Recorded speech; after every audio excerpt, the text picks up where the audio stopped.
खुशामदीद, आदाब, good morning, अस्सलाम वालेकुम। आप सबको हमारी तरफ से हो। जनवरी की 25 तारीख सुबह 8:37 का वक्त हुआ चाहता है। आपका मेज़बान हस्ब वादा आपके सामने हाजिर खिदमत है प्रोग्राम सलाम जेके लेकर। उम्मीद है कि आप सब खैरियत से होंगे। आज प्रोग्राम सलाम जेके में कई अहम मौज़ूआत हैं। खबर अमेरिका से, जहां पर डोनाल्ड ट्रंप का एक और हुक्मनामा आया है और पूरी दुनिया में इसका इतलाक होगा। क्या खबर है, डिटेल के साथ आपके सामने थोड़ी देर में रखेंगे। आगे बढ़ेंगे तो आपको बताएंगे कि जेपीसी का इजलास तो हुआ, लेकिन हंगामे की नज़र भी हुआ। सबकी नज़रें परसों पर भी मरकूज रहेंगी। क्या है इस खबर की अंदर की खबर, वो भी आपको खबर तह तक बताएंगे।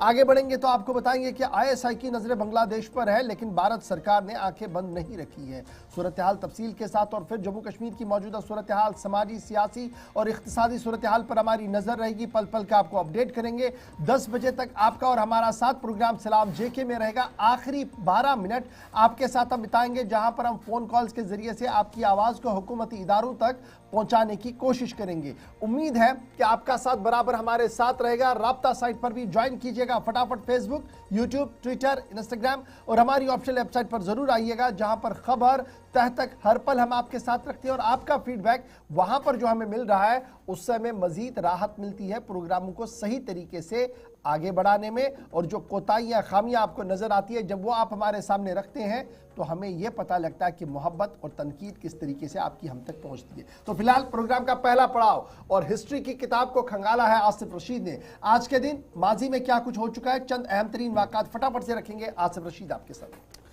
खुशामदीद, गुड मॉर्निंग, इस्तकबाल, सबका बहुत बहुत शुक्रिया और बहुत बहुत स्वागत। 8:39, 10 बजे तक हम और आप साथ साथ रहेंगे। हिस्ट्री ऑफ द डे से प्रोग्राम का आगाज करेंगे। सैटरडे है, हफ्ते का दिन, जनवरी की 25वीं तारीख, साल 2024, ग्रिगोरियन या अंग्रेजी कैलेंडर के मुताबिक। आज के चंद अहम तरीन वाक़यात में से 1839 का वाक़या, जब चिली के अंदर जल्जले से 10,000 लोगों की मौत हुई और 32,000 से ज्यादा लोग, बताया जाता है कि 1839 में होने वाले इस जल्जले में सरकारी तौर पर जिनकी तस्दीक की गई, जो जख्मी हुए। 1554 में ब्राजील के अंदर आज ही के दिन साओ पाउलो शहर का क़याम अमल में आया और ये वो शहर था जहां से 70 बरसों तक हुकूमत चलती रही, न सिर्फ ब्राजील के बल्कि मुल्का हिस्सों के अंदर भी। 1565 में आज ही के दिन तालीकोटा की लड़ाई में विजयनगर हुकूमत तबाह हुई।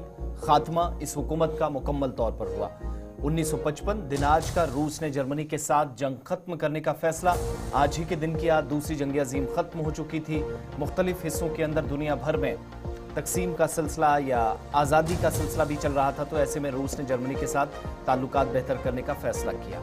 इसी साल अमेरिका और पनामा के दरमियान या माबैन नहर मुआहदे पर दस्तखत आज ही के दिन हुए। 1972 दुनिया में पहली बार किडनी और पैनक्रियाटिस लंदन के अंदर कामयाबी के साथ तब्दील किया गया। ये पहला इस तरह का कोई बड़ा ऑपरेशन था जहां कामयाबी हासिल हुई।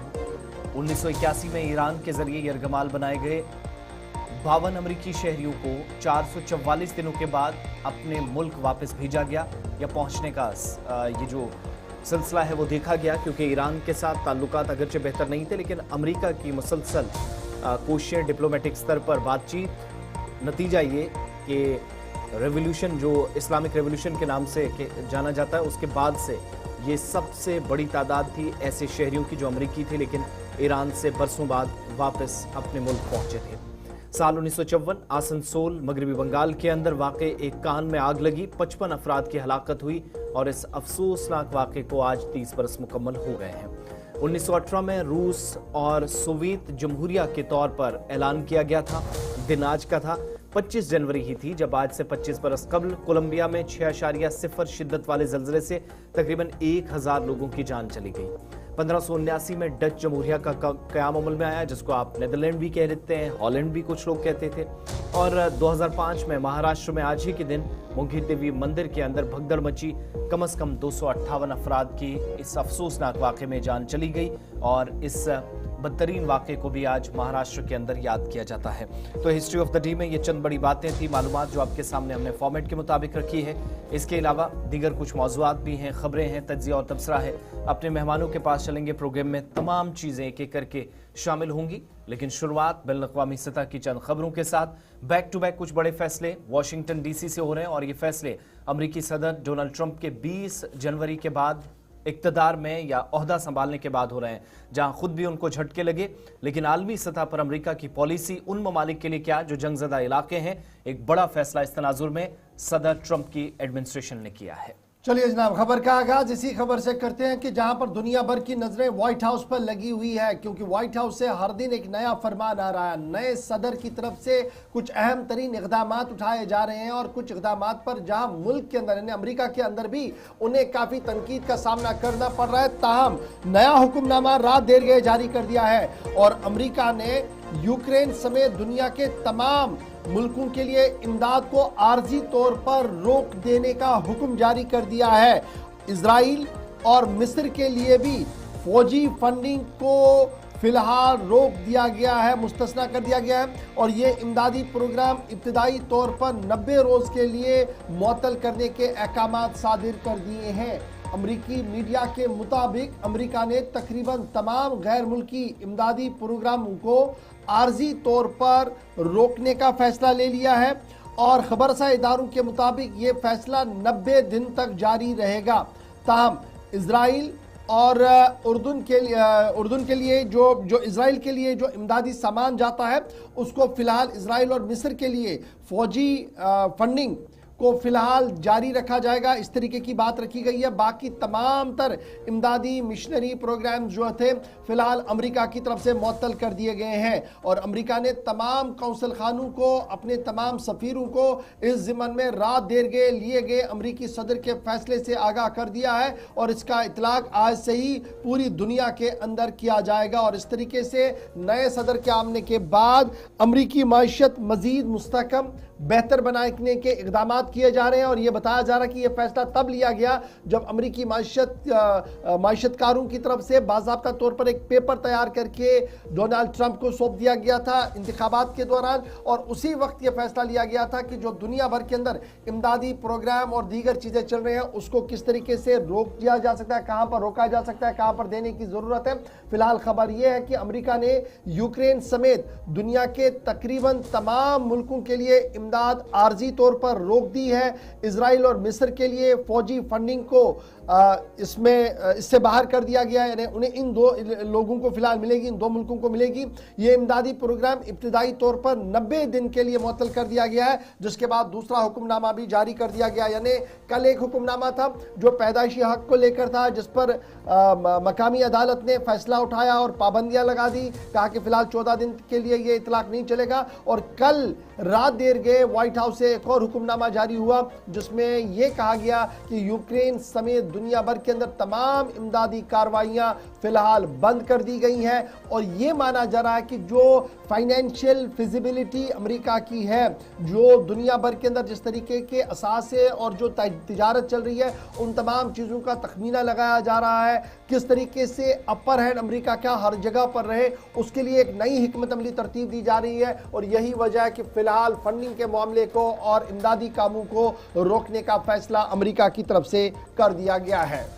तो ये बड़ा फैसला अपने आप में आइंदा दिनों में हो सकता है। 90 दिनों के दरमियान कोई मफाहमत किसी तरीके से हो, मजीद इमदादी प्रोग्राम आगे बढ़े, इस ताल्लुक से हतमी फैसला और दोबारा से लिया जा सकता है। लेकिन फिलहाल 90 दिन किसी तरह की कोई इमदाद नहीं होगी, नई पॉलिसी के मुताबिक आगे बढ़ते हैं। बात ज़रा उस मामले की करते हैं जिस पर काफ़ी ज़्यादा हंगामा दारुल हुकूमत दिल्ली के अंदर, मुल्क की मुख्तलिफ रियासतों में काफ़ी डिबेट्स, डिस्कशन या बहस मुबाहिसा और जम्मू कश्मीर तक काफ़ी ज़्यादा चर्चा, वक्फ तरमीमी बिल।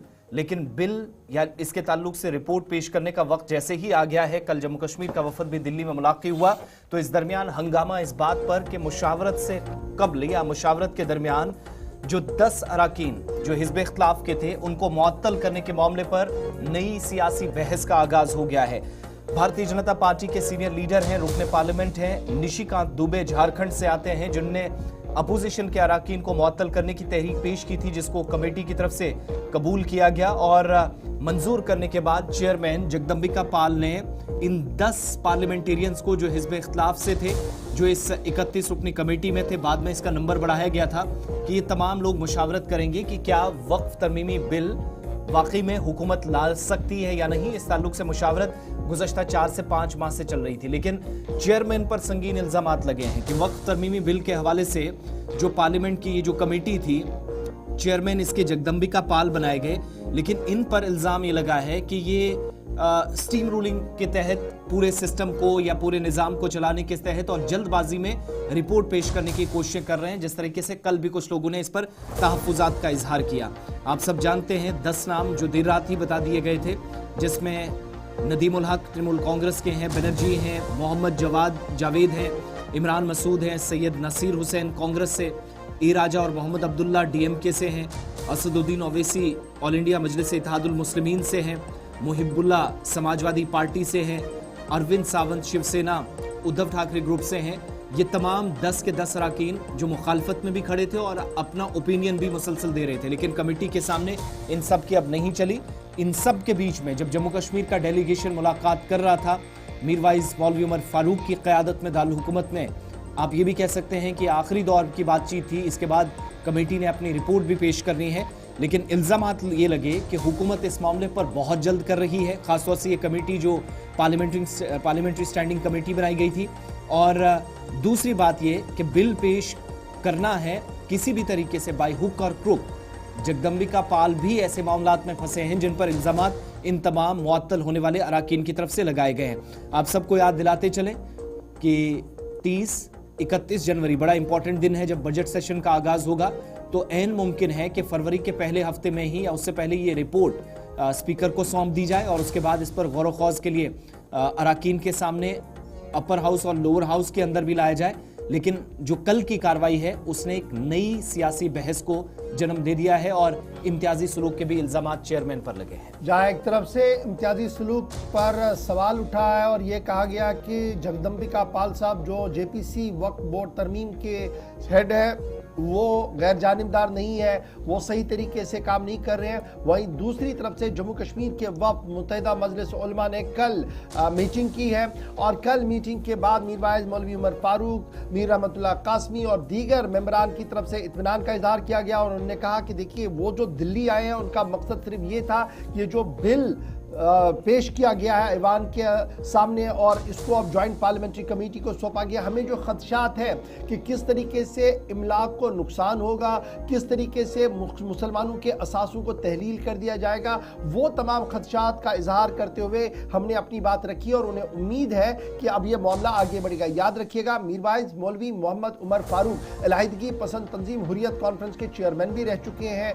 मुत्तहिदा मजलिस उलमा के सदर भी हैं, मीरवाइज जम्मू कश्मीर है और ये उनकी जाती कैपेसिटी भी अगर आप देखेंगे ये पहला दौरा होगा 2019 के बाद जब वो दिल्ली पहुंचे और दिल्ली जब वो पहुंचे तो सीधे पार्लियामेंट के अंदर गए, उस जगह पर गए जहां पर आईन और कानून की बातें होती है, आईन की बालादस्ती की बातें हो रही है और वहां पर जाना सियासी मुबस्सिरीन के मुताबिक एक नई रूह का आगाज भी हो सकता है जम्मू कश्मीर की सियासत के अंदर। बहरहाल अपनी अपनी बात अपनी जगह। फिलहाल वक्फ तरमीमी बिल पर जो बात सामने आई है वो हमने आपके सामने रख दी। 10 मेंबरान को मुअत्तल कर दिया गया है। उम्मीद ये कि फरवरी के पहले हफ्ते में शायद इसका पहला हिस्सा जो है वो स्पीकर को सौंप दिया जाएगा, क्योंकि कल ही चेयरमैन मासूम ने साफ कर दिया था कि पॉइंट टू पॉइंट डिस्कशन के बाद ही तमाम मामलात को हल करने की कोशिश की जाएगी। फिलहाल पेच फंसा हुआ है कि क्या वक्फ तरमीमी बिल पर जो जेपीसी है अपना इंट्रीम या पहला रिपोर्ट स्पीकर को दे पाएगी, जबकि जबरदस्त मुखालफत आधे से ज्यादा कोरम की तरफ से किया जा रहा है।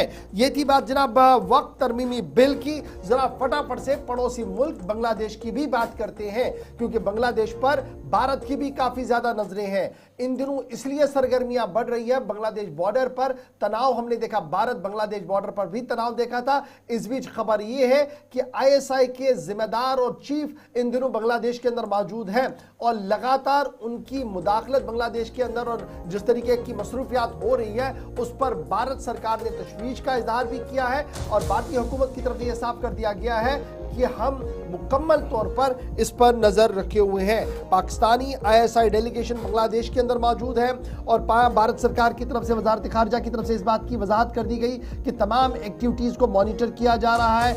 यह विजिट तब ढाका का पाकिस्तानी मिलिट्री ऑफिशियल्स की तरफ से हुआ है जब बांग्लादेश के आला तरीन फौजी अफसरों ने पाकिस्तान का दौरा गुज़श्ता दिनों किया था, जिसके बाद अब यह फैसला हुआ कि पाकिस्तान की मिलिट्री ऑफिशियल्स भी वहां पर जाएंगे और ये तस्वीरें कल शाया की गई है, जिसके बाद बांग्लादेश पाकिस्तान की दोस्ती, मिलिट्री एस्टैब्लिशमेंट और भारत सरकार के मौक़िफ़ के मामलात पर भी बात हो रही है। तमाम भारत के वजारत खारजा ने यह साफ कर दिया है कि भारत और बांग्लादेश का राब्ता और रिश्ता जिस तरीके का है वो बिल्कुल उसी तरीके का है। हमसाया मुल्कों के साथ पुरअमन तरीके से रहने के ख्वाहिशमंद है, लेकिन जिस तरीके से पाकिस्तानी इस्टेब्लिशमेंट के लोग बांग्लादेश के अंदर आ रहे हैं, इससे हमें काफ़ी चौकन्ना रहना होगा, सूरत हाल पर नज़र भी रखनी होगी। और कल ये बाज़ाब्ता तौर पर कहा गया, रणधीर जसवाल साहब जो तर्जुमान है वजारत खारजा के, उनकी तरफ से इस बात की वजाहत कर दी गई कि इस दौरे को नज़रअंदाज नहीं किया गया है, बल्कि हुकूमती इदारे पूरी तरफ से इस पर नज़र रखे हुए हैं।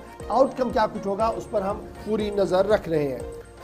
चलिए, वक्त एक छोटे से ब्रेक का है। 8:55 हो गए। ब्रेक के उस पार वापस लौटेंगे तो आपको बताएंगे कि मरकज के ज़ेर इंतज़ाम जम्मू कश्मीर में हुकूमती फैसले। आज का दिन भी बड़ा इंपॉर्टेंट, और कल चूंकि यौम जमहूरिया के सिलसिले में तकरीबात होनी है, उससे पहले की सारी सूरत हाल, साथ साथ मुख्तलिफ हिस्सों के अंदर होने वाले फैसले और उनके असरात। और इसके अलावा आपको बताना है कि जम्मू कश्मीर के अंदर एक बड़ी कैंपेन शुरू की गई थी चंद बरस कबल, लेकिन वो कैंपेन कामयाब क्यों नहीं हुई, जरा इस तनाजुर में गुफ्तगू शनीद करेंगे। और साथ साथ एक और बड़ा दावा किया गया है उस वक्त जब जम्मू कश्मीर के अंदर रिजर्वेशन के मामलात पर काफी सियासी बहस छिड़ी है, अभी उस पर हतमी फैसला होना बाकी था कि एक और ग्रुप ने एक बड़ा दावा पेश कर दिया है। डिटेल्स, मुकम्मल तफसीलात ब्रेक के उस पार, और बात राजौरी बढाल की भी आपको बताएंगे।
ब्रेक के बाद दोबारा इस्तिकबाल प्रोग्राम आप देख रहे हैं जी सलाम जेके, और सलाम जेके में खबरों के सफर को बढ़ाते हैं आगे। जरा बात अब करते हैं रिजर्वेशन की। आपको याद होगा कि रिजर्वेशन का मामला अभी थमा नहीं है, कैबिनेट सब कमेटी को अपनी रिपोर्ट देनी है, अदालत के सामने भी अर्जी है।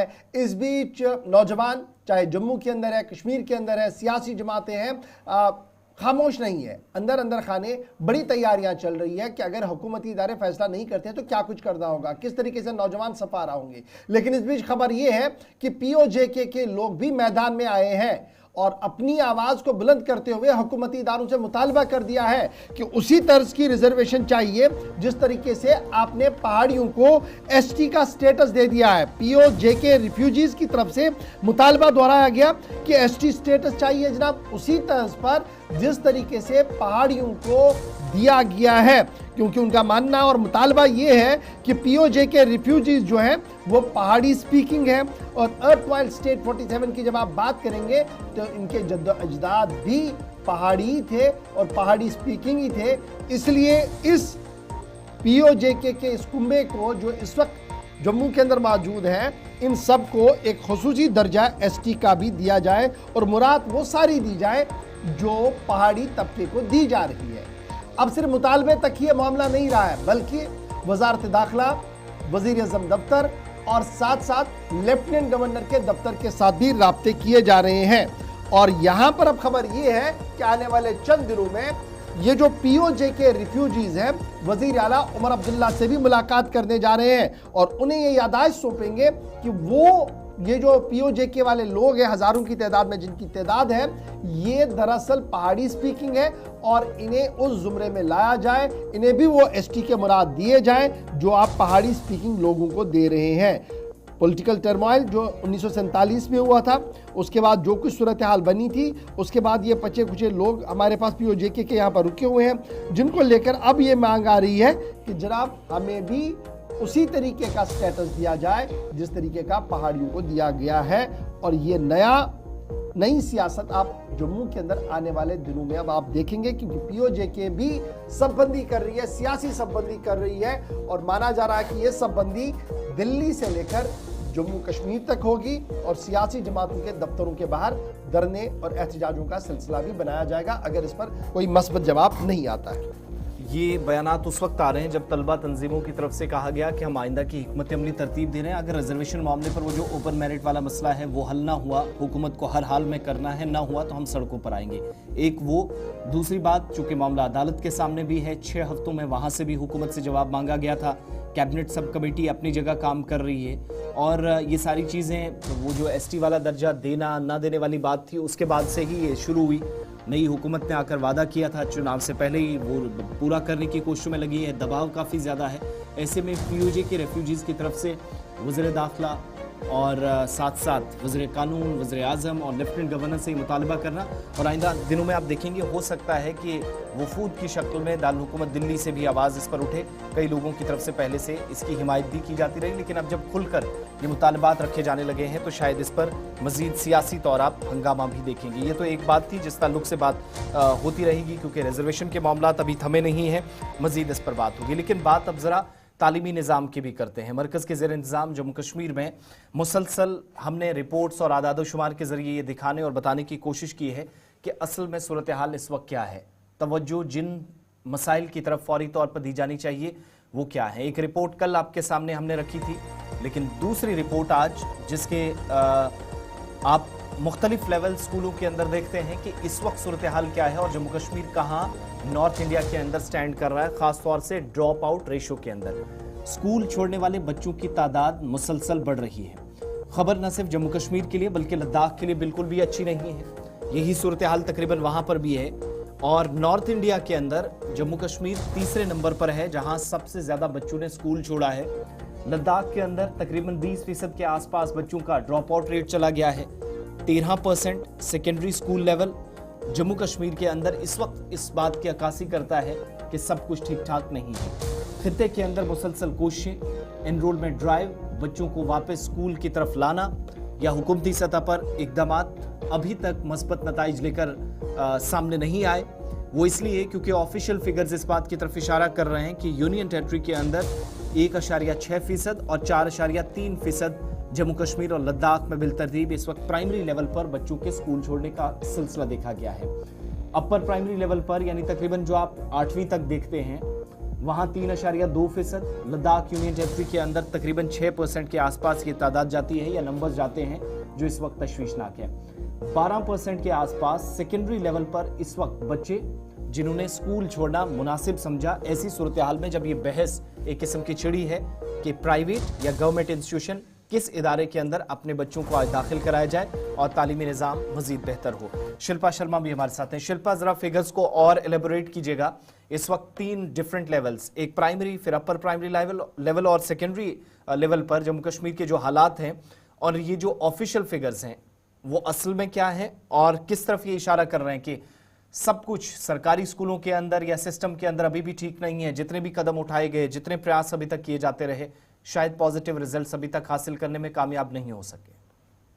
जी बिल्कुल, देखिए अगर सेकेंडरी लेवल की बात करें, जिस प्रकार से जम्मू कश्मीर में सेकेंडरी लेवल जो ड्रॉप आउट है स्टूडेंट्स का वो करीबन 13% है, लेकिन इससे भी खराब आंकड़ा जो कि लद्दाख से सामने आया है, जहां पे 19.84% जो है वो सेकेंडरी लेवल का बताया जा रहा है, जो कि इंडिया के नॉर्दर्न रीजन के स्टेट से सबसे अधिक ये आंकड़ा जो है वो बताया जा रहा है। अब देखिए प्राइमरी लेवल की बात करें तो जम्मू कश्मीर में जहां पे प्राइमरी लेवल स्टूडेंट्स जो ड्रॉप आउट कर रही है 1.6% है, और जो लद्दाख में आंकड़ा है प्राइमरी लेवल का वो करीबन जो है वो 4.3% जो है वो बताया जा रहा है। देखिए जिस प्रकार से आपने कहा कि 12% स्टूडेंट्स ऐसे हैं, यानी कि जो लर्नर्स है, जो जिन्होंने सेकेंडरी लेवल में जो है वो एडमिशन लिया है, वो मिड वे में ही यानी कि बीच रास्ते में ही उनको जो है वो ड्रॉप आउट कर रही हैं। देखिए अगर हम फैसिलिटी की बात करें, जहां पे करीबन 1000 स्टूडेंट्स ऐसे बताए जा रहे हैं जो कि गवर्नमेंट से जो है गवर्नमेंट स्कूल से जो है वो प्राइवेट की तरफ जो है वो शिफ्ट कर रही है, ये भी आंकड़ा जो है वो सामने आया है। और देखिए लगातार जिस प्रकार से जो कारण यहाँ पर बताया जा रहा है कि बच्चे कहीं ना कहीं रुचि नहीं दिखा रहे हैं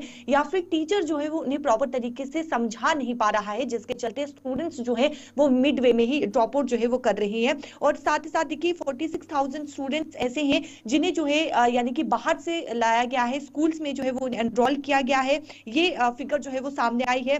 साथ ही साथ आप देखेंगे कि 2 लाख से भी ज्यादा स्टूडेंट्स ऐसे हैं जिन्हें जो है वो 2022 और 2023 में जो है वो एनरोलमेंट किया गया है, एनरोल किया गया है। 17.87% जो है वो यानी कि इसमें इंक्रीज हुआ है, 17% जो है वो इंक्रीज हुआ है। लेकिन आप देखेंगे जहां पर लगातार इस समय प्राइमरी लेवल हो या फिर सेकेंडरी लेवल हो, जो ड्रॉप आउट है स्टूडेंट्स का वो सबसे ज्यादा बताया जा रहा है, लेकिन लद्दाख का सबसे ज्यादा आंकड़ा जो है वो इस समय सामने आया है। बहुत शुक्रिया शिल्पा। बड़ा इंपॉर्टेंट यह है जी, नॉर्थ इंडिया की जब आप बात करते हैं तो जम्मू कश्मीर और लद्दाख, ये 2 यूटीज को आप देखेंगे तो सूरत हाल इंतहाई तशवीशनाक है। मैं इसको इसलिए तशवीशनाक बता रहा हूँ क्योंकि राइट टू एजुकेशन एक तरफ से है, फिर नेशनल एजुकेशन पॉलिसी दूसरी तरफ से, उस बीच अगर ड्रॉप आउट हमारा बढ़ेगा तो बड़ा सवाल है। फिर जिन बच्चों को कहा गया कि हमने जी बाहर से मेन स्ट्रीम किया जी, वो दरअसल 2-2, 3-3 स्कूलों को एक करने की वाली बात भी है। बहरहाल ऑफिशियल फिगर्स पर मैं कोई सवाल नहीं उठाऊंगा, लेकिन सवाल ये है कि अगर 13% सेकेंडरी लेवल पर बच्चे बाहर आ रहे हैं,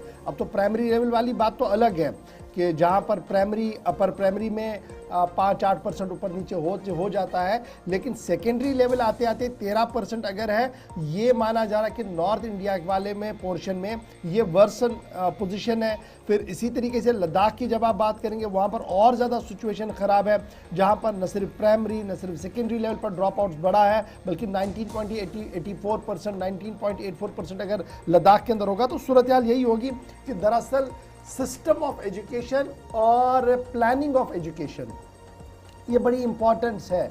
और प्लानिंग ऑफ एजुकेशन क्या होनी चाहिए, डिलीवरी ऑफ एजुकेशन क्या होना चाहिए, और जो मेरा इंफ्रास्ट्रक्चर पर बहुत बड़ी बात हम पिछले कई दिनों से कर रहे हैं, जब तक हम उस पर प्रॉपर प्लानिंग के साथ नहीं आएंगे ये ड्रॉप आउट रेट्स बढ़ेंगे। क्योंकि बच्चों से जब आप बात करते हैं ना, ऑफिशियल फिगर्स अपनी जगह सही भी हो सकते हैं, लेकिन उन बच्चों से पूछे जो सरकारी स्कूलों में पढ़ते हैं, जब उन्हें वॉशरूम की फैसिलिटी नहीं होती है, पीने के पानी की फैसिलिटी नहीं होती है, बुनियादी तौर पर ये 2 चीज़ें जिनको लेकर प्रांसर साहब ने कहा था कि हर स्कूल के अंदर ये चीज़ें होनी चाहिए, हमारे सरकारी स्कूलों के अंदर अक्सर जगहों पर ऐसी चीज़ें नहीं है। फिर दूसरी बात ये कि आप मिडिल स्कूल चला रहे हैं, एक बिल्डिंग है आपके पास, कमरे 4 हैं, उनमें से एक प्रिंसिपल साहब को दे दीजिए और स्टाफ को दे दीजिए, बाकी 3 कमरे, उनमें आप 8 क्लासेस चलाइए, तो फिर बच्चों से आप एक्सपेक्ट करेंगे मिरेकल, ये सवाल ही पैदा नहीं होता। फिर को करिकुलम एक्टिविटी जो सरकारी स्कूलों के अंदर नाम ही नहीं है, उस पर भी एक बड़ा सवाल है। फिर वालिदैन के साथ बैठकर सलाह मशवरा किया जाता कि हम अपने स्कूल के अंदर और बेहतरी क्या करें, शायद वो वालिदैन भी उतने ज़्यादा पढ़े लिखे नहीं है, ना उन्हें उतनी ज़्यादा फिक्र है क्योंकि वो हर दिन जरिए माश पर लगे रहते हैं, और वो जो मीटिंग वाला सिलसिला था उसका फुकदान है। फिर सबसे बड़ी जिम्मेदारी हमारी इलेक्टेड रिप्रेजेंटेशन की थी, चाहे वो पंचायत लेवल पर थी, ब्लॉक लेवल पर थी, डिस्ट्रिक्ट लेवल पर थी या स्टेट लेवल पर थी। उनकी जो बेबसी है वो साफ नज़र आ रही है, जिसकी वजह से हम ये मजबूर हो रहे हैं पिछले कई दिनों से बताने के लिए कि हमारा निज़ाम तालीम बुरी तरह से मुतासिर हो रहा है, और खुदा न करे कल कैसा ऐसा दिन ना आए कि हमारा पूरा सिस्टम कोलैप्स हो जाए और ये हाथ किसी और के चले जाए, और तब हम कहते रहे कि जनाब हम तो कोशिश कर रहे थे। ऐसा ना हो कि एक ज़माने में फूड एंड सप्लाईज डिपार्टमेंट हमारे ऊपर एक मौसर इदारा हुआ करता था, कंट्रोल मिनट टू मिनट हुआ करता था और हर एक चीज़ मॉनिटरिंग के तहत होती थी। वक्त आज ऐसा है, डिपार्टमेंट आपके पास है, डायरेक्टरेट भी है, कमिश्नर भी है, तमाम अमला आपके पास है, लेकिन कितना डिफंग है, कितना फंक्शनल है, वो फैसला आपके सामने है। कितना वो डिफंग है ज़रूर हम तक बात बताइएगा। फिलहाल तालीमी निज़ाम भी आहिस्ता आहिस्ता करके उसी राह पर चलना शुरू हो गया है। चलते हैं जी फटाफट से आगे। जरा बात सरकार के एक और बड़े फैसले की करते हैं, जिसको लेकर सरकार पर काफ़ी ज़्यादा तनकीद था, क्योंकि मामला बाईलॉज का था। Housing and urban development department की तरफ से ये कहा गया था कि जनाब हमने एक सेट कानून बनाया है कि अब प्लिंथ एरिया क्या होना चाहिए, दूसरे एरियाज क्या कुछ होने चाहिए, हाउसिंग सोसाइटियाँ किस तरीके से बननी चाहिए। इस पर आवाम से एतराज़ात भी मांगे गए थे, लेकिन लगातार तनकीद हो रही थी हुकूमत पर कि आप बहुत जल्दी ये मामला चलाना चाहते हैं, तो वक्त स्टेक होल्डर्स को पढ़ने के लिए दीजिए, समझने के लिए दीजिए और फिर एतराज़ात भी मांगिए। बहरहाल उस बात को मान लिया गया है। अमेंडमेंट जो करनी है बिल्डिंग बाई लॉज के हवाले से, उस ज़मन में हुकूमती इदारों पर जो दबाव था, उस दबाव का असर जो है वो देखने को मिला है। Housing and urban development department की तरफ से अब एतराज़ात या सजेशंस लेने की तारीख को बढ़ा दिया गया है। पहले ये तारीख ख़त्म होती थी जनाब 18 जनवरी सन 2025 को, यानी 18 जनवरी तक जिन लोगों ने अपने एतराज़ात, अपनी सिफारिशात जमा की थी वो कर दी थी, लेकिन सिविल सोसाइटी जिनमें chamber of commerce and industries है, एनवायरमेंटल पॉलिसी ग्रुप कश्मीर का है, उन्होंने ज़बरदस्त तौर पर इस बात पर आवाज़ उठाई कि जनाब डेट्स बड़े कम है, कट आउट डेट बड़ा कम है, इसको बढ़ा दिया जाए ताकि हर बात पर, हर पहलू पर बेबाकी के साथ बात रखी जाए, ताकि सरकार को पता लगे कि मसवदे कानून जो तहरीर करना है उसमें सुकुम कहां पर है, गलतियां कहां पर है, ठीक कैसे किया जा सकता है। और अब फैसला ये हुआ कि 17 फरवरी सन 2025 तक अवाम या स्टेक होल्डर्स अपनी राय रख सकते हैं। प्रपोज्ड अमेंडमेंट्स जिसमें रेस्ट्रिक्शन थी कि हाइट के हवाले से, और फिर गवर्निंग जो रेजिडेंशियल और कमर्शियल बिल्डिंग्स में स्पेस होना चाहिए था, उस पर सरकार की तरफ से एक बात थी। फिर फ्लोर एरिया रेशियो FAR जिसको आप कह रहे हैं, या FSI फ्लोर स्पेस इंडेक्स के हवाले से बात करनी थी।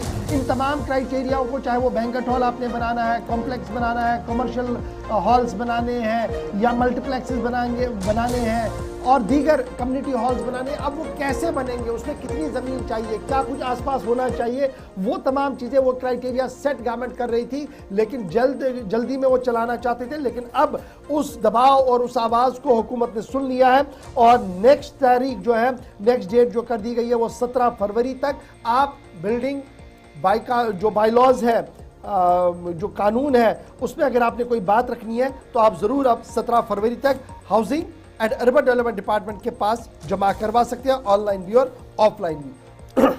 चलिए, ये एक बड़े प्रोग्राम के ताल्लुक से बात थी, क्योंकि इस प्रोग्राम पर इसलिए भी नजरें हैं, आइंदा दिनों में देखना ये होगा कि हुकूमत की जानिब से जो मज़ीद वक्त दिया गया है, जिसमें मज़ीद ओपिनियन आएंगे, लोगों की आरा आएंगे, उसमें ये जो वक्त दिया गया है काम कैसे आगे बढ़ता है। अब ज़रा एक और प्रोग्राम की बात करते हैं जिसको 1 साल या इससे ज़्यादा का अरसा बीत गया है, लेकिन बदकिस्मती है कि वही हाल हुआ है जो जम्मू कश्मीर में अक्सर बेशतर बड़ी मुहिम या किसी कैंपेन का हुआ करता था, और कई ऐसे प्रोग्राम्स जो शायद कागज़ों तक बहुत अच्छे लगे, बहुत हद तक महदूद रहे, लेकिन हकीकी मानों में काम करने की बारी जब आई तो मरकज़ के ज़ेर-इंतज़ाम इलाके में सिविल या दीगर अथॉरिटीज़ मुकम्मल तौर पर कामयाब ना होती भी दिखाई दी गई।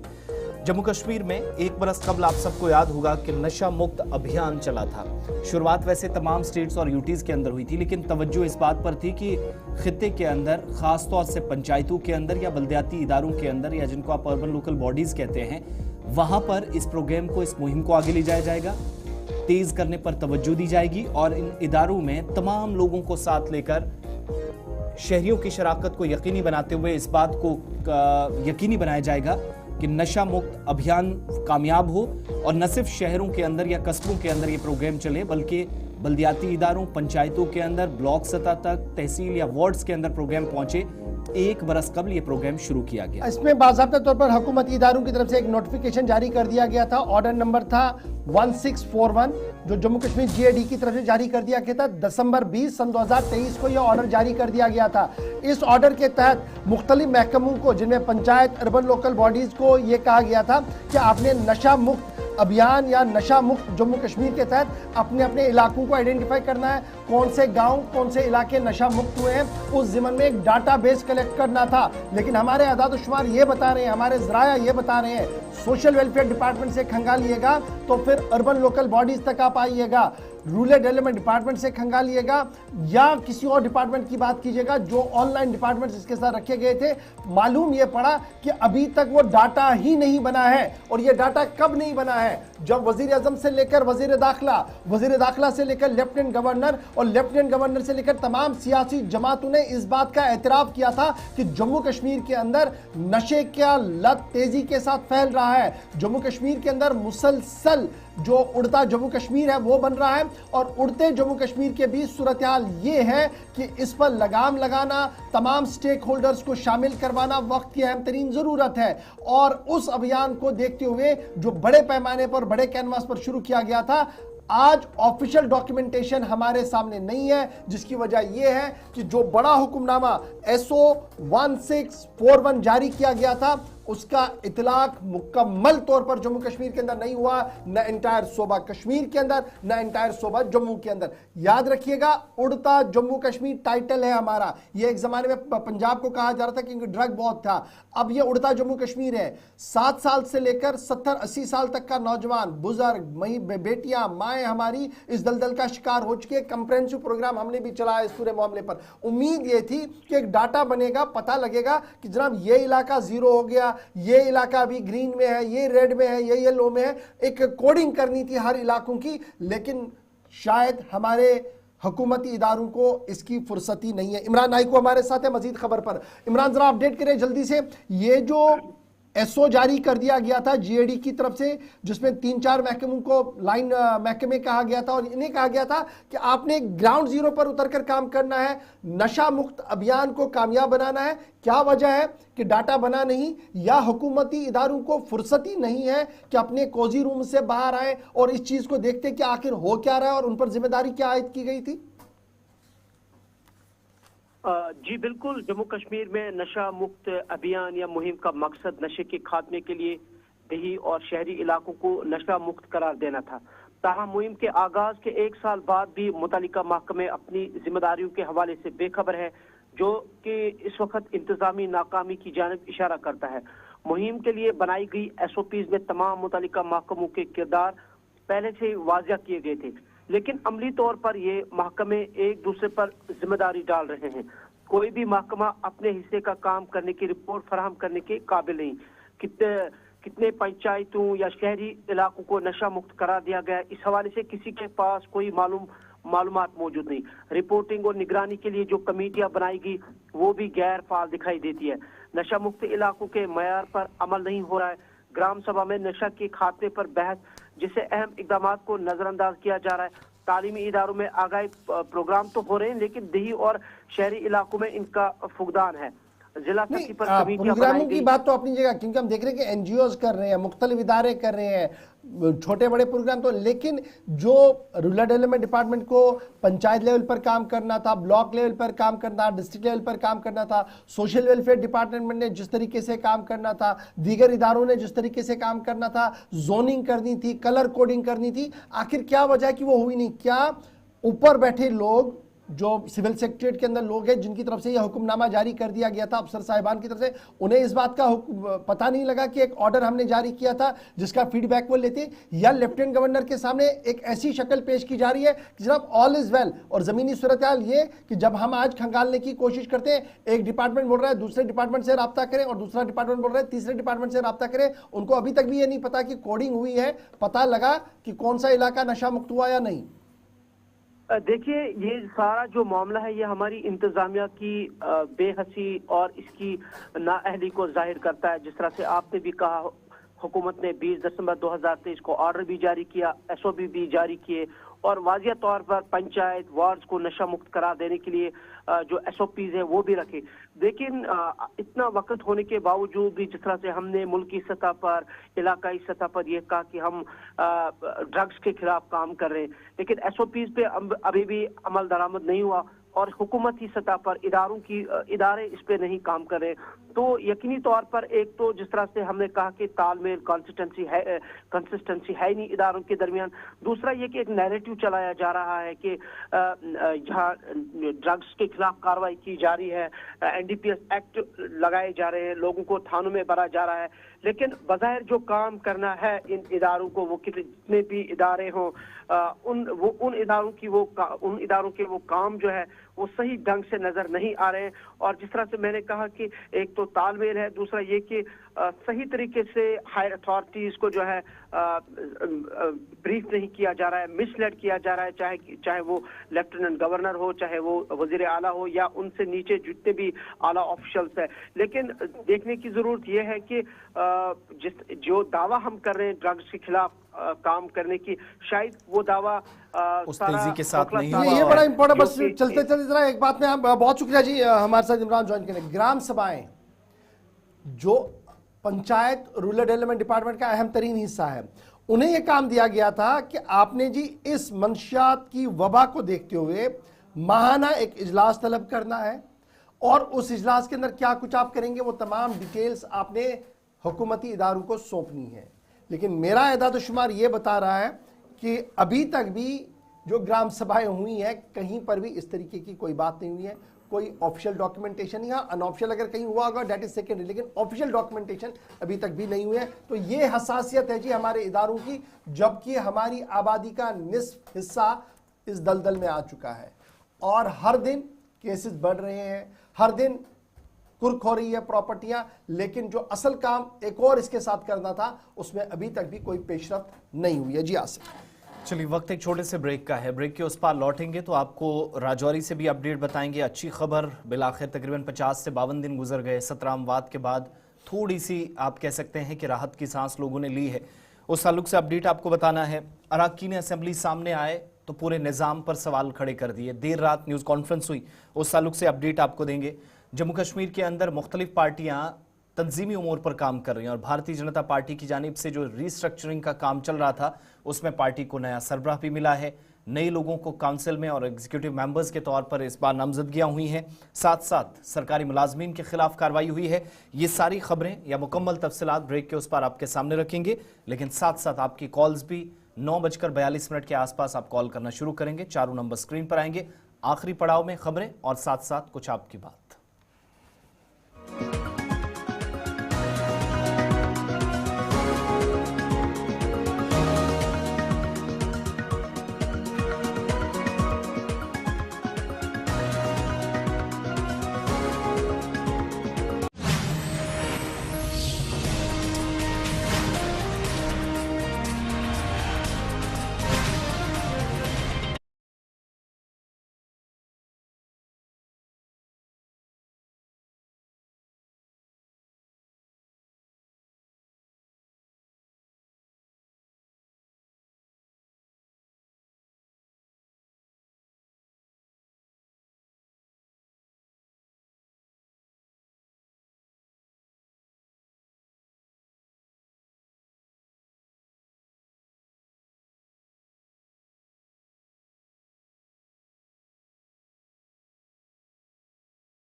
ब्रेक के बाद इस्तकबाल आप सबका। प्रोग्राम आप देख रहे हैं सलाम जी के। अगले पड़ाव में दाखिल हम हुए हैं। आपकी कॉल्स भी थोड़ी देर बाद लेनी है, तकरीबन 15 मिनट बाद कॉल्स का सिलसिला शुरू करेंगे। लेकिन कुछ अहम तरीन अपडेट्स, बड़ी खबर इस वक्त आपको बताते चलें। राब्तों को बहाल करने के बीच कश्मीर ट्रेन जाने का ख्वाब बिलाखिर पूरा हो गया है और वंदे भारत एक्सप्रेस ट्रेन जम्मू से इस वक्त कश्मीर पहुंच गई है।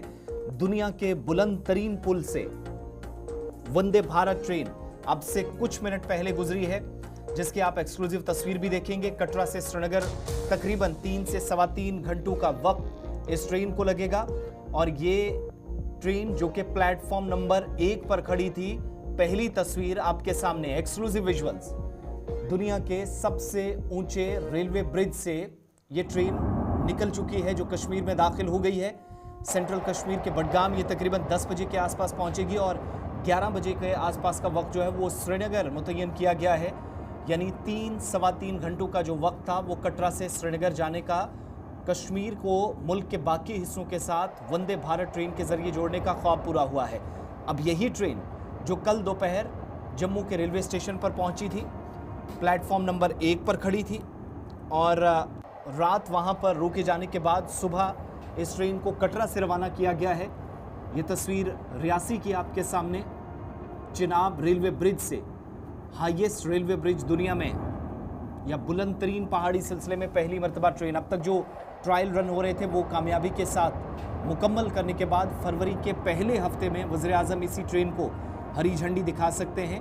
और ये ट्रेन जो उस तरफ गई है, जिसका मतलब ये है कि ये भोगियाँ या जो सारी ट्रेन चली गई है ये इन बिटवीन श्रीनगर और कटरा चलेगी। और कटरा में हॉल्ट स्टेशन है, वो पहले से हम आपको बता चुके हैं। वहाँ पर ट्रेन जब तब्दील करनी होगी तो ये ट्रेन वापस कश्मीर की तरफ जाएगी। तो 2 ट्रेनें जो पर डे चलेंगी उसकी पहली झलक आपके सामने। प्लेटफॉर्म नंबर 1 पर जम्मू रेलवे स्टेशन पर जो ट्रेन खड़ी थी वो आज सुबह रवाना की गई थी, पहले कटरा पहुंचाई गई और कटरा से ऑफिशियली इसको निकाला गया 3.5 या सवा 3 घंटे के आसपास का वक्त जो पहले से तय है स्केड्यूल के मुताबिक। और 8 बजे ये ट्रेन आज सुबह कटरा से रवाना हुई।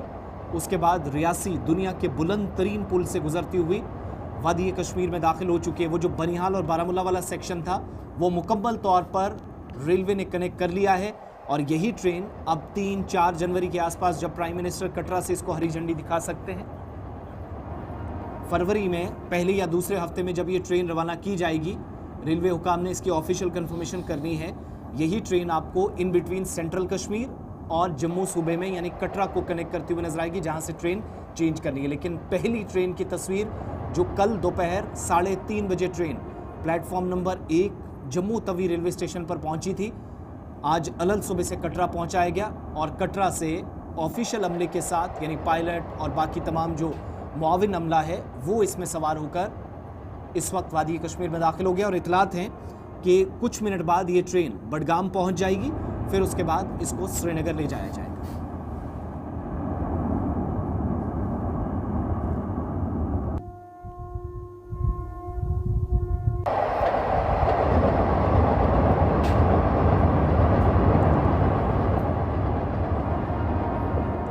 चलिए अब आगे बढ़ते हैं। एक और बड़ा प्रोग्राम, बड़ा दिन, और इस दिन के बाद हमें ट्रेन सर्विसेज का मुकम्मल तौर पर इंतजार रहेगा जब दोनों खित्ते कनेक्ट आपस में हो जाएंगे, ऑफिशियली ये ट्रेन चलना शुरू होगी। बात ज़रा योम जमहूरिया की तकरीबात की भी मुनासबत से कर लेते हैं। जम्मू कश्मीर के अंदर तैयारियां हैं, दारुल हुकूमत दिल्ली के अंदर कर्तव्य पथ पर सबकी नज़रें रहने वाली हैं, जहाँ पर हज़ारों मेहमान, जिनमें बैनुल अक़वामी सतह के मेहमान भी हैं। और इस बड़ी तकरीब पर जम्मू कश्मीर से भी बड़ी तादाद में आपको कई अहम शख्सियात नजर आएंगी। रिपब्लिक डे के इस खास मौके पर यानी 26 जनवरी की मुनासबत से कल सुबह जब प्रोग्राम दारुल हुकूमत दिल्ली में होगा तो जम्मू कश्मीर के नौजवान लड़कों के साथ साथ जम्मू कश्मीर की बेटियां भी आपको तकरीब में, और जम्मू कश्मीर और लद्दाख से जहां 190 मेहमानों को मदऊ किया गया है, लेकिन एकता देवी उस एनसीसी ग्रुप को या कैडेट्स को लीड करती हुई नजर आएंगी जो कर्तव्य पथ पर कल एक बहुत बड़े अमले की नुमाइंदगी कल सुबह 9:30 बजे करने जा रहा है। जम्मू कश्मीर के लिए एक और इम्तियाज कल होगा जहां पर एकता कुमारी जो एनसीसी कैडेट है जिनका ताल्लुक जम्मू कश्मीर से है, और कल बाज़ाब्ता तौर पर कर्तव्य पथ पर जो परेड एनसीसी की तरफ से की जाएगी उस परेड को लीड करते हुए आप इसको देखेंगे।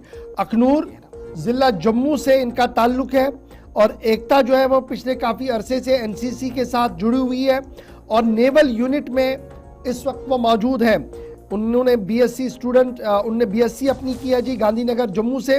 उसके बाद बाज़ाब्ता तौर पर वो आर्मी पब्लिक स्कूल अखनूर का भी हिस्सा रही और कल आप इसको देखेंगे जब एनसीसी कैडेट्स मार्च करेंगे कर्तव्य पथ पर, तो ये हमारी जम्मू कश्मीर की बेटी उनको लीड करते हुए आपको नई दिल्ली के कर्तव्य पथ पर नजर आएंगी। इधर जम्मू कश्मीर और लद्दाख यूनियन टेरिटरी से 190 खुसूसी अफराद को, खुसूसी इन्विटीज़ को बुलाया गया है, दावतनामे इरसाल कर दिए गए हैं और इतलात और खबरों के मुताबिक ये 190 अफराद दिल्ली पहुंच चुके हैं और इन 190 में से जब आप बात करेंगे तो 120 का ताल्लुक जम्मू कश्मीर यूनियन टेरिटरी से है और 70 लोगों का ताल्लुक जो है वो लद्दाख यूनियन टेरिटरी से, जो मेहमान खुसूसी स्पेशल गेस्ट के तौर पर रिपब्लिक डे परेड पर कर्तव्य पथ पर नई दिल्ली के अंदर आपको नजर आएंगे।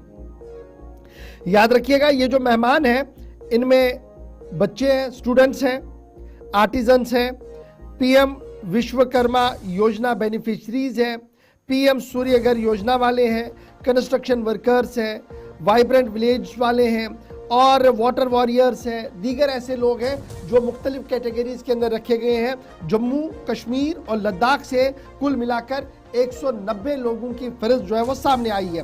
कुल मिलाकर पूरे मुल्क से जो खुसूसी दावतनामे वज़ीर आज़म और सदर हिंद की तरफ से जारी किए गए हैं वो तकरीबन 10,000 के करीब है, यानी 10,000 स्पेशल गेस्ट्स होंगे इस कर्तव्य पथ पर मेहमान। और कल ये परेड सुबह सुबह शुरू होगी वज़ीर आज़म साहब के आने के साथ ही, और यहाँ पर दो अहम चीज़ें होंगी। एक डिस्प्ले होगा जम्मू कश्मीर का, कल जब वो झांकियाँ चलती है तो जम्मू कश्मीर का डिस्प्ले भी बड़ा दिलचस्प है, वुड कार्विंग है, पश्मीना है, जम्मू को रिप्रेजेंट किया गया है और पहली बार एक अनोखा सिस्टम आपको कल कर्तव्य पथ पर जब वो डिस्प्ले होगा वो देखने को मिलेगा। और दूसरी बड़ी बात ये होगी कि जम्मू कश्मीर की एक और बेटी जो एनसीसी के साथ वाबस्ता है कल कर्तव्य पथ पर आपको नजर आएगी, जो लीड करते हुए उस मार्च पास्ट को होगी जो एनसीसी की तरफ से रिप्रेजेंट वहां पर किया जाएगा। 190 अफराद स्पेशल यूनिटी है जो नई दिल्ली इस वक्त पहुंच चुके हैं। चलिए जरा राजौरी भी आपको लिए चलते हैं और 9:40 के आसपास आपकी कॉल्स भी जरा सुननी है। सबसे पहले बडहाल का अपडेट आपको देना जरूरी है, जहां पर आज 50 दिनों के बाद तहकीकाती अमल मुसलसल चल रहा है। टीमें इस वक्त सरगर्म हैं। सैंपलिंग होने के बाद और सैंपल्स कलेक्ट करने के बाद टीमें वापस चली गई हैं, काम अपना चल रहा है। लेकिन एसआईटी चूंकि मौके पर मौजूद है, लेकिन इस दरमियान अच्छी खबर यह आई कि हालांकि गांव में गैर यकीनी सूरत हाल है, एक और केस सामने आया है, लेकिन जो मुंतकिल होने वाले लोग हैं उनकी तादाद में इजाफा हुआ है और मरीजों की हालत जो ऑलरेडी अस्पताल में थे 3 से 4, जिनमें एक बच्ची भी शामिल थी, उनकी हालत जो तशवीशनाक अब तक बताई जा रही थी, थोड़ा सा सुधार या बेहतरी उनकी हालत में देखा गया है। पीजीआई चंडीगढ़ के अंदर भी, जहां पर एजाज की कंफर्मेशन पहले अथॉरिटीज ने की है, बेहतरी हो रही है, रिकवर काफ़ी अच्छे से हो रहे हैं। और दूसरी जानिब मुतलका हुकाम टेस्टिंग का सिलसिला तेज़ किए हुए हैं। क्लोज कांटेक्ट में आने वाले लोगों को मुंतकिल करके तकरीबन 250 के करीब ये लोग हैं जो 2 मुख्तलिफ मराकज़ के अंदर हैं। ये भी कंफर्मेशन दोबारा से की जा रही है और मुसलसल बात कही जा रही है कि ना किसी किस्म का वायरस है, ना कोई बैक्टीरिया है, लेकिन न्यूरोटॉक्सिन के हवाले से चूँकि अभी तक खबरें थी, इस तरह की कुछ अलामात जाहिर हुई हैं या शवाहिद मिले हैं। डॉक्टरों के मुताबिक इस पर भी फाइनल कंफर्मेशन होगी तो मुकम्मल तौर पर उसके बाद ही कोई ऑफिशियल या लबकुशाई की जा सकती है। इन सब के दरमियान इस वक्त आप देखेंगे तो बडहाल के अंदर थोड़ी सी बेहतरी ये है, या आप कह सकते हैं कि राहत की सांस से लोगों ने ली है। ये जो एक किस्म का डर, खौफ अभी भी बडहाल और आसपास के हिस्सों में है कि आखिर क्या वजूहत है। 17 लोगों की जानें चली गई 45-46 दिनों के अंदर। 14 पेशेंट्स जो मुसलसल जिनकी निगरानी हो रही है अस्पतालों के अंदर, और इन सब के बीच में जो अलग अलग बेड्स पर या वार्ड्स में रखे गए थे, उन सब की सेहत आहिस्ता आहिस्ता से ही बेहतर हुई है। जमशीद मलिक हमारे साथ हैं, उसके बाद आपको ले चलेंगे कि क्योंकि अराकीन की जानिब से भी कुछ सवालात खड़े किए गए। जमशीद, ये जो 250 के आसपास या 225 प्लस लोग थे अस्पतालों में, दोनों जगहों पर जिनको लाया गया था, 2 क्वारंटीन सेंटर्स में वहाँ पर इनकी तैनाती हुई थी, बल्कि वहाँ पर मुंतकिल किया गया था। एग्जैक्टली जो लोग बीमार हुए थे, कल आपने कुछ लोगों से बात की, बच्ची समेत तमाम लोग थोड़ा बेहतर महसूस कर रहे थे।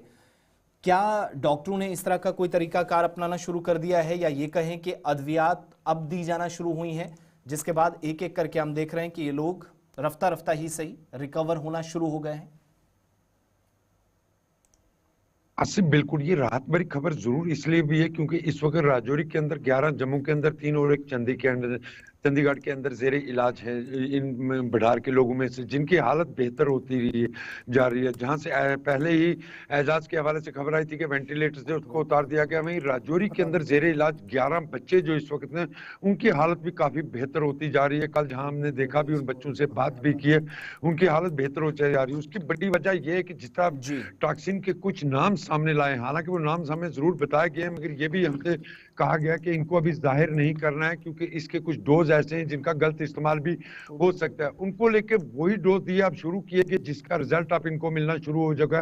और राजौरी के लिए एक राहत की बात, क्योंकि राजौरी के डॉक्टरों ने बेहतर काम किया। इस पहली बार ऐसा देखने को मिला कि जहां हर तबका की तरफ से राजौरी के डॉक्टरों की काफी सराहना की जा रही है, क्योंकि इस वक्त जेरे इलाज 11 बच्चे जो राजौरी मेडिकल कॉलेज के अंदर हैं वो स्टेबल है। दूसरी तरफ जहां लोगों को वहां से लाने का सिलसिला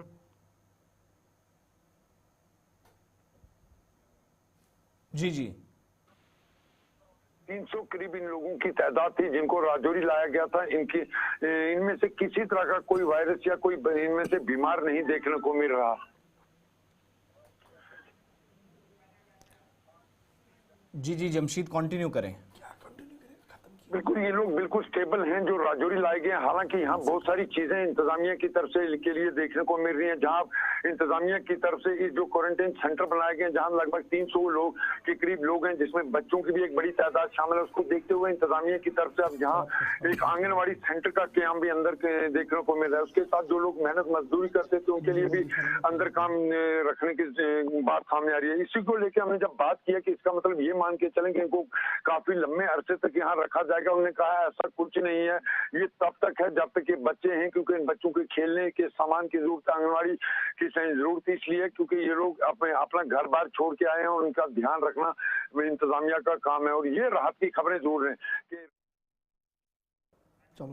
चलिए जमशीद, बहुत बहुत शुक्रिया तफसीलात फराहम करने के लिए। राजौरी से हमारे नुमाइंदे हमारे साथ थे, लेकिन राजौरी के अंदर ही देर रात प्रेस कॉन्फ्रेंस हुई तीनों अराकीन असेंबली की जानिब से। जरा उनकी बात भी आपको सुनाते हैं जो नाराज इस मामले पर नजर आए कि शायद गैर संजीदगी और ये जो ड्यूल पावर सिस्टम है ये पूरे निजाम को इस वक्त मुतासिर कर रहा है। पहले हमारा ये मुद्दा है कि हमारे जो GMC राजौरी है इसका हेल्थ इंफ्रास्ट्रक्चर को इसको स्ट्रेंथन करने की ज़रूरत है। 62% स्टाफ जो है GMC राजौरी में नहीं है। 62% स्टाफ लेस पे जो है, चाहे वो डॉक्टर हों या फिर पैरामेडिकल स्टाफ हो, 62% स्टाफ लेस पे चल रहा है। और जबकि ये GMC राजौरी 14 लाख पॉपुलेशन को कैटर करता है। सबसे पहले हमारे साथ ये जो एक बहुत बड़ा मैं सोचता हूँ कि खिलवाड़ है, और लाइफ सेविंग ड्रग्स तक जो है हमें अवेलेबल यहाँ पे नहीं होती हैं, जो कि एक PHC में होनी चाहिए या CHC में होनी चाहिए या डिस्पेंसरी में होनी चाहिए, वो भी यहाँ पे अवेलेबल नहीं होती है। क्योंकि यहाँ आप एक ऑफिसर को फ़ोन करो, वो दूसरे पे लगाता है, दूसरा तीसरे पे लगाता है, तीसरा चौथे पे लगाता है। इससे एक अनार्किस्ट माहौल जो है मैं समझता हूँ कि यूटी में बना हुआ है, और इसके ऊपर चर्चा करने की, सोचने की बड़ी संजीदगी से ज़रूरत है। दूसरी जो बड़ी मायूस कुन बात यह है कि राजौरी पुंछ की तरफ तवज्जो बहुत कम है, और इसमें शक नहीं। मैं भी कल हॉस्पिटल में गया था, यानी 48% बल्कि 38% स्टाफ अवेलेबल है। 38% स्टाफ अब अवेलेबल रखकर आप कहते हैं कि 2 डिस्ट्रिक्ट की इतनी बड़ी पॉपुलेशन को आप फीड कर रहे हो, वो कैसे पॉसिबल हो सकता है? मैं एक टिप ऑफ द आइसबर्ग आपको बता दूं। मंजाकोट PHC है, सब डिस्ट्रिक्ट हॉस्पिटल है, वहां कोई MBBS डॉक्टर भी नहीं है, और पिछले 4 सालों से नहीं है।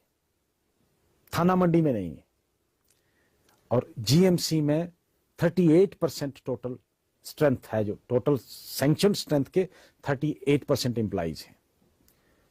उनसे आप ये तवक्को करोगे, फिर भी हम शुक्रगुजार हैं।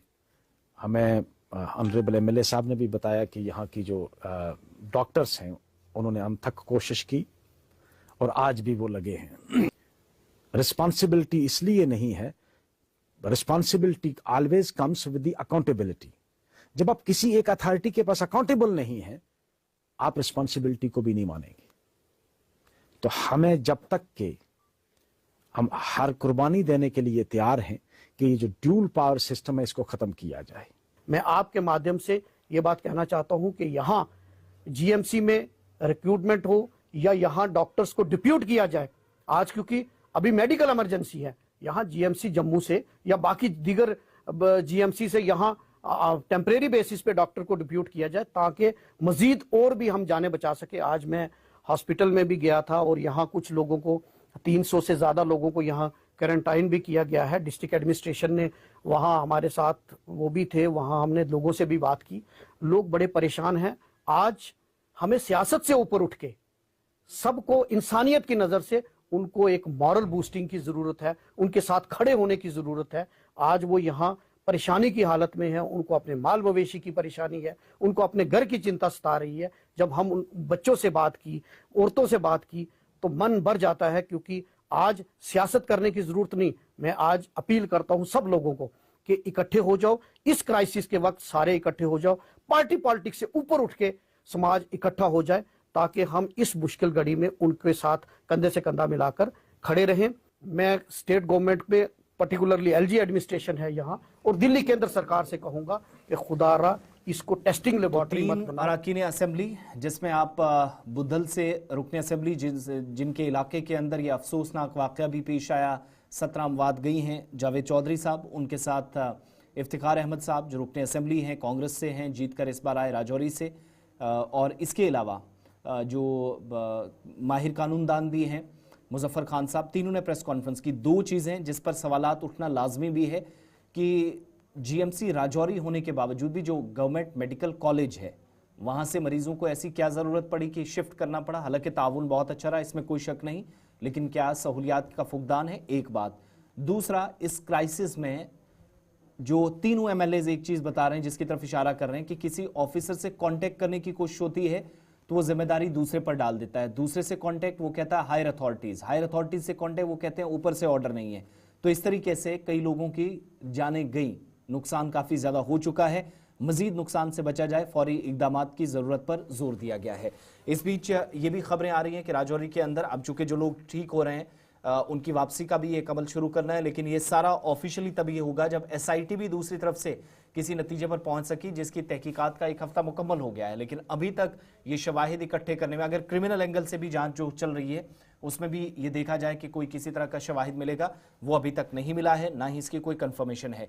दूसरी बात ये याद रखिएगा कि जिस इदारे के मुतल्लिक तहफ़्फ़ुज़ात का इजहार किया गया है, 14 लाख पॉपुलेशन राजौरी की और इसकी निस्फ से ज़्यादा पुंछ की, यानी 2 बड़े डिस्ट्रिक्ट जिसको कैटर करता सिर्फ एक इदारा है, वहां पर इस वक्त भी 40% तक अमला पूरा नहीं है अस्पताल के अंदर, यानी भर्तियां भी नए सिरे से वक्त की ज़रूरत है, स्पेशलिस्ट डॉक्टर्स नहीं है, मुआविन अमला काम कर लेने, नर्सिंग स्टाफ कम है, तो भी एक बड़ी मुसीबत इस वक्त खित्ते के अंदर बनी है, जिसलिए सवालात उठना बहुत ज़रूरी है। आगे बढ़ते हैं, बड़ी खबर इस वक्त आ रही है जम्मू सूबे की ज़िला कठुआ से, जहां पर फौज और पुलिस की तरफ से मुश्तरका तौर पर एक सर्च ऑपरेशन उस वक्त शुरू किया गया है जब इतलात यह है कि एक फौजी कैंप पर गोली चली है, और वो भी देर रात, जिसके बाद इस वक्त भी तलाशी कार्रवाई जारी है। बड़ी खबर इस वक्त कठुआ से सामने आ रही है, जहां पर मुश्तबा मिलिटेंटों की तरफ से फौज के एक कैंप पर गोली चलाई, जिसके नतीजे में जवाबी कार्रवाई की गई है। ताहम इब्तिदाई खबरों के मुताबिक इलाके के अंदर सर्च ऑपरेशन शुरू कर दिया गया है। अगरचे अभी फौज या पुलिस की तरफ से कोई तफसीलात ज़्यादा नहीं दी गई है, ताहम माना जा रहा कि ये सरहदी इलाका है, ये पहाड़ी इलाका है, और इस पहाड़ी इलाके के अंदर इस वक्त ये सर्च ऑपरेशन भी शुरू कर दिया गया है। रंजीव मेहता हमारे नुमाइंदे कठुआ से हमारे साथ ज्वाइन कर चुके हैं। रंजीव, जरा अपडेट करें, क्या कुछ ये पूरी डिटेल है, किस वाले कैंप पर, कहाँ पर यह हमला हुआ है? गौर, मैं बताऊं कि ये जो हमला हुआ है ये सेना का एक अस्थाई कैंप था। एक मुफार गांव है, ये बिलावर के इलाके में पड़ता है और बसोली का इलाका भी साथ लगता है, ऊपरी इलाका है।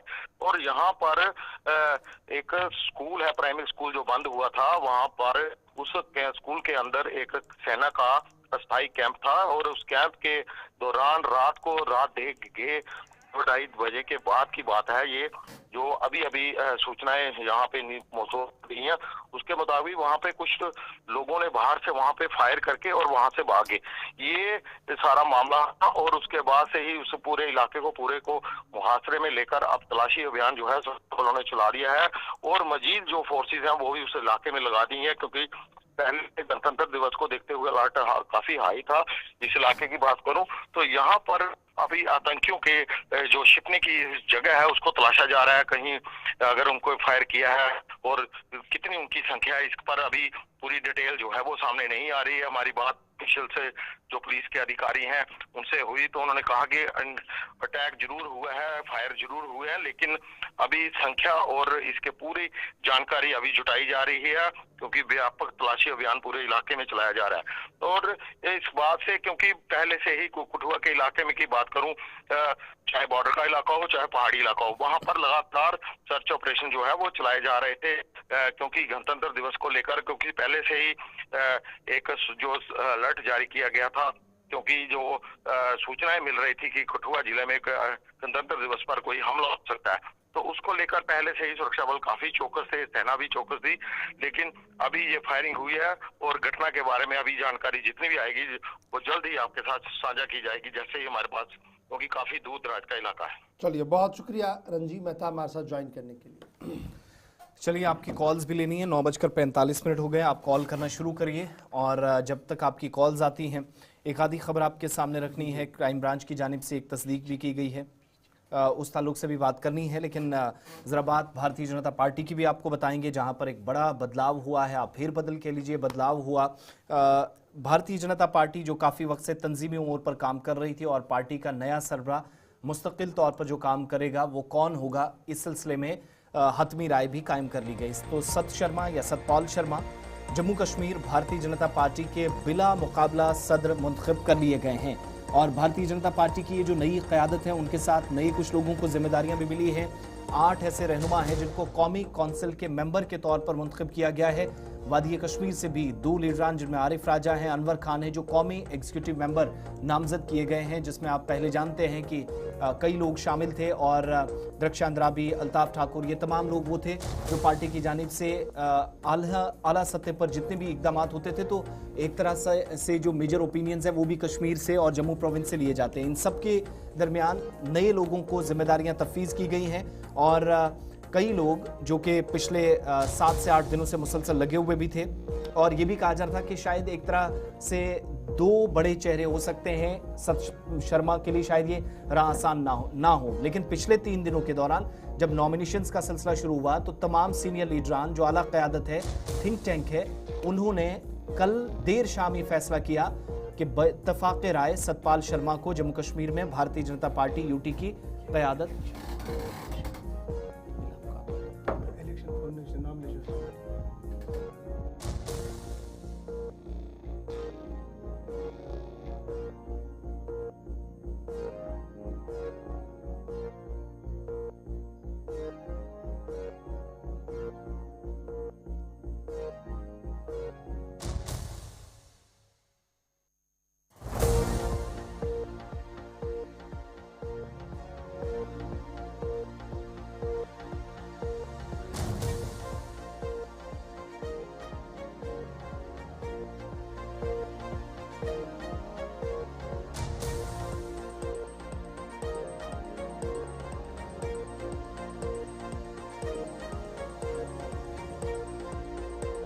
नए सदर का ऐलान हो गया है जी। रात देर गए इलेक्शन का प्रोसेस मुकम्मल हुआ और इलेक्शन का प्रोसेस मुकम्मल होने के साथ ही पार्टी की आला क़यादत ने सत शर्मा जो पेशे से चार्टर अकाउंटेंट हैं, साबिक मेंबर असेंबली भी रह चुके हैं, साबिक सदर के ओहदे पर भी रह चुके हैं और दूसरी मरतबा पार्टी की क़यादत अपने हाथ में ले चुके हैं।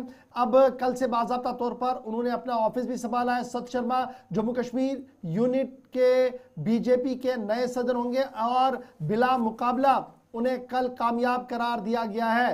सत शर्मा के मुकाबले में किसी ने भी फॉर्म सबमिट नहीं किया और बिला मुकाबला रिटर्निंग ऑफिसर जो पार्टी की तरफ से नामजद किया गया था उनकी तरफ से कल नताइज जो चुनाव के नताइज हैं उनका ऐलान कर दिया गया है। इसके साथ साथ ही जुल्फ़िकार अली चौधरी जो साबिक वजीर है रजौरी से इनका ताल्लुक है, कुलदीप राज जिनका ताल्लुक हीरानगर से है, रजनीश सेठी जो जम्मू सूबे से हैं, अनवर खान जिनका ताल्लुक बारामुल्ला से है, सुनीता रैना जो श्रीनगर को रिप्रेजेंट करेंगी, गोपाल गुप्ता जो महाजन है ये कठवा से होंगे, राजेंद्र गुप्ता ये रजौरी से होंगे और आरिफ राजा जिनका ताल्लुक श्रीनगर से है, इन्हें भी कल बाज़ाब्ता तौर पर कौमी काउंसिल जो national council Bharatiya Janata party का है वहां के नामों के लिए नामजद कर दिया गया है। सत शर्मा की पहले जब पार्टी के अंदर उन्हें सामने रखा गया था वर्किंग प्रेसिडेंट के तौर पर, जब रविंद्र रैना यहाँ पर थे, उसके बाद काफ़ी दिनों तक ये बहस वर्किंग प्रेसिडेंट की हैसियत से काम करते रहे, एक्टिंग प्रेसिडेंट की हैसियत से काम करते रहे और कल बाज़ाब्ता तौर पर इंतखाबी दंगल में उन्होंने जीत दर्ज कर ली है।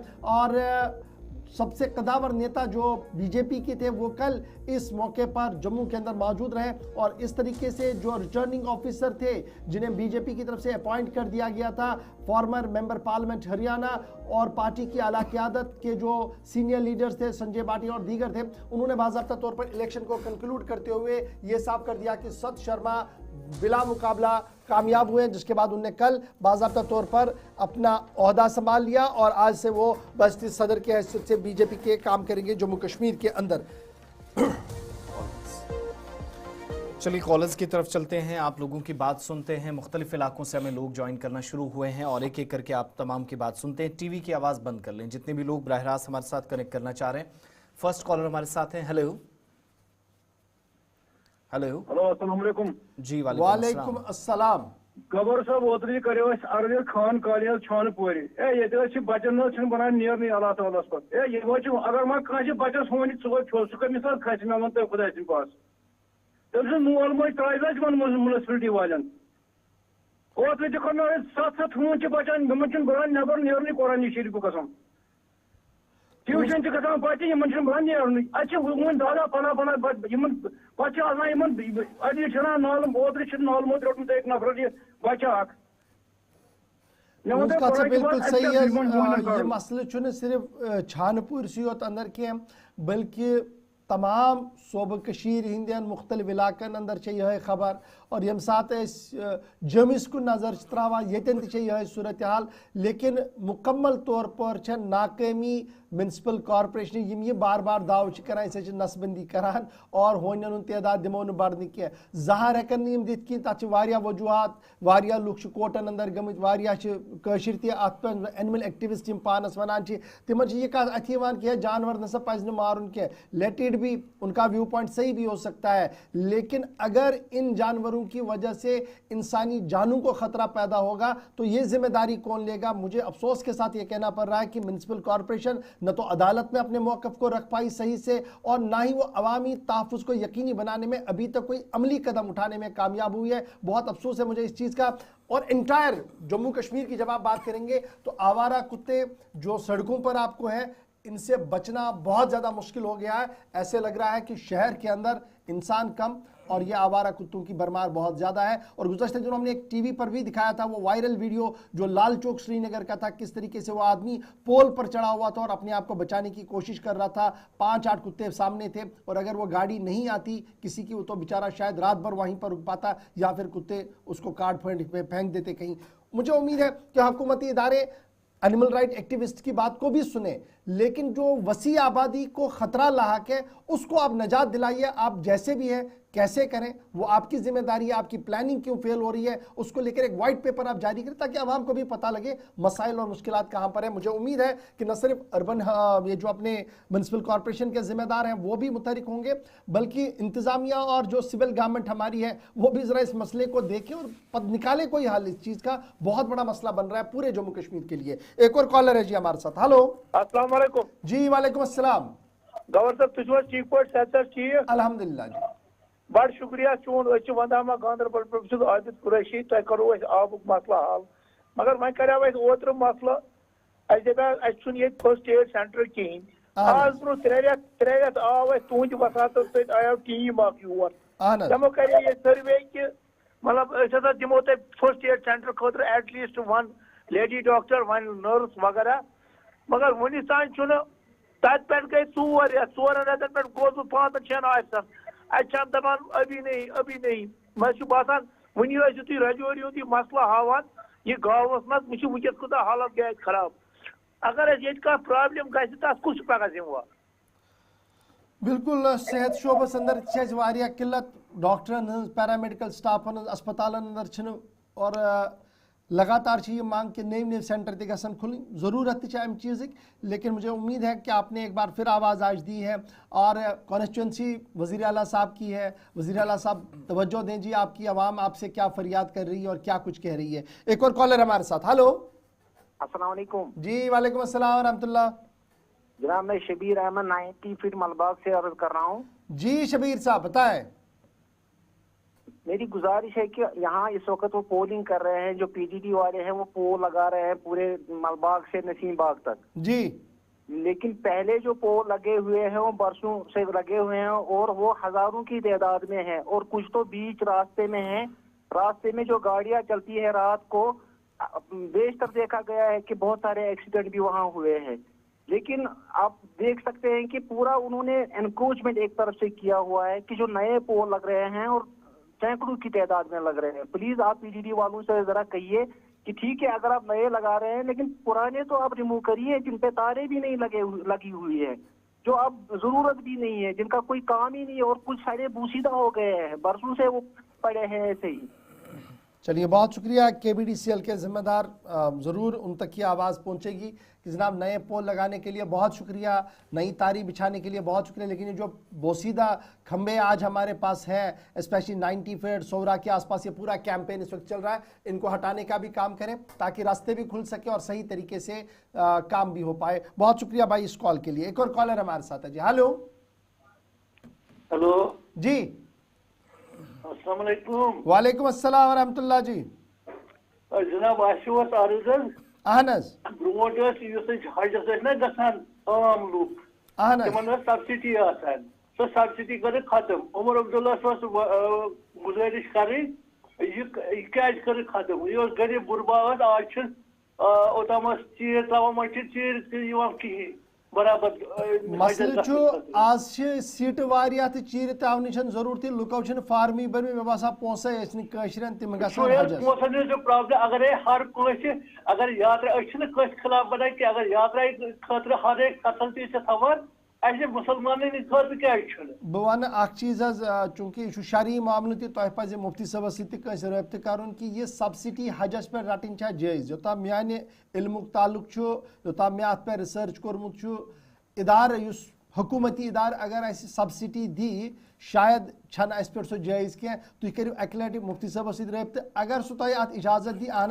जायज़ करो यह कैंपेन तुंद तरफ शुरू। लेकिन योता मे पन्ने जाए पता कोर्मुत शायद ये कुन जाए जायज़ कह कि मे हजस गसन अम खुद हुकूमत वो मे दिया सब्सिडी। और एक नहीं दर्जनों उलमा का इस मामले पर इख्तलाफ भी है। दारुल हुकूमत दिल्ली से, हैदराबाद से, उत्तर प्रदेश से पहले आवाज़ें बुलंद हुई थी कि हुकूमत इस पैसे को बंद करे और यहाँ तक कि पार्लियामेंट के अंदर भी असदुद्दीन ओवैसी और इम्तियाज़ जलील ने कैंपेन चलाई थी कि ये पैसा बंद करें, आप तालीम के लिए, मुसलमानों के बच्चों के लिए, माइनॉरिटीज़ के लिए इतना पैसा खर्च करें, ये चीज़ जो जायज़ ही नहीं है।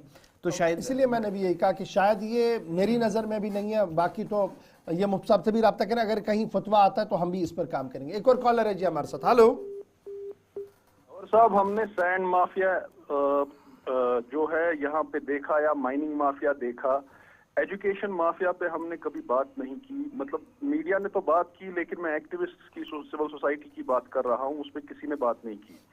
आए दिनों अभी लूट हो गई, फी फिक्सेशन कमेटी में एक नेक्सस चला, वहां से जो ऑर्डर्स निकले पिछले 3 महीने में मैं बुलंद आवाज करता रहा, मुझे इंटिमिडेशन की गई, मुझे डराया गया, धमकाया गया, मैं रुका नहीं। मैं आज भी सरकार से, उमर अब्दुल्ला गवर्नमेंट से और मनोज सिन्हा साहब से आपकी वसादत से अपील कर रहा हूँ, इससे पहले कि मेरी आवाज को दबाया जाए किसी फर्जी केस में, मुझे सुना जाए और ये देखा जाए फी फिक्सेशन कमेटी के चेयरमैन ने कौन सी लूट मचा दी। चलिए बहुत शुक्रिया जी सुहेल साहब कॉल करने के। एक और कॉलर जी हमारे साथ। Hello hello. चलिए बहुत बहुत शुक्रिया आप सबका कॉल्स करने का। वक्त हमें इतनी इजाज़त दे रहा है, कल इस सिलसिले को मज़ीद आगे ले जाएंगे, कंटिन्यू करेंगे। आप लोगों की बात सुनना प्रोग्राम में ज़रूरी है।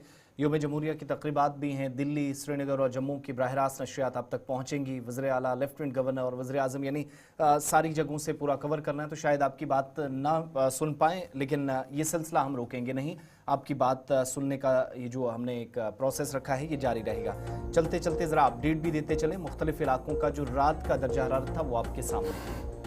चलिए जनाब, श्रीनगर के दर्जा हरारत पर एक नजर है। -3.3 डिग्री एक बार फिर रहा है।